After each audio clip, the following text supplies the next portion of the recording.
जी है बचंदौली मोरा, जी है बचंदौली मोरा, जी है बचंदौली मोरा जिलावा रे।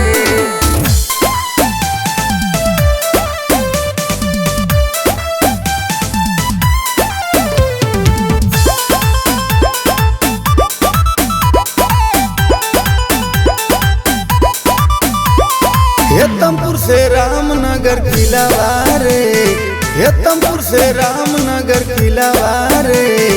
इहे बचंदौली मोरा जिलावा रे, इहे बचंदौली मोरा जिलावा रे।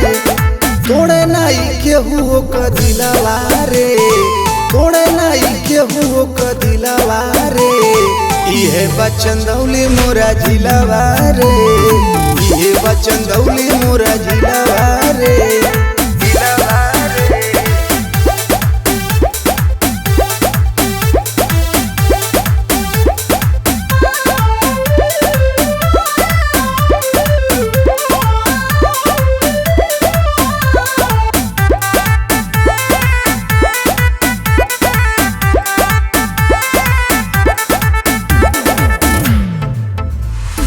गाजीपुर जमनिया से धानापुर चाहनिया, नौबतपुर से सत्तल रानी भभुआ मोहनिया, बबुआ मोहनिया, बबुआ मोहनिया।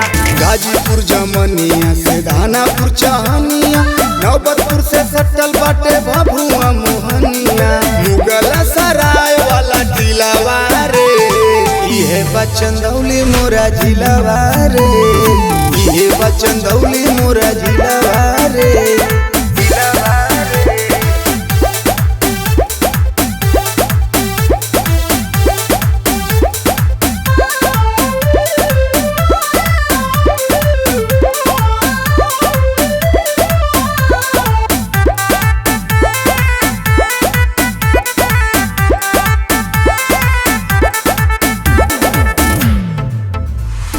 राजगरी देवधरी झील बा पुरानी, जे भी कूदल भीतर खत्म हो गईल कहानी, हो गईल कहानी, हो गईल कहानी।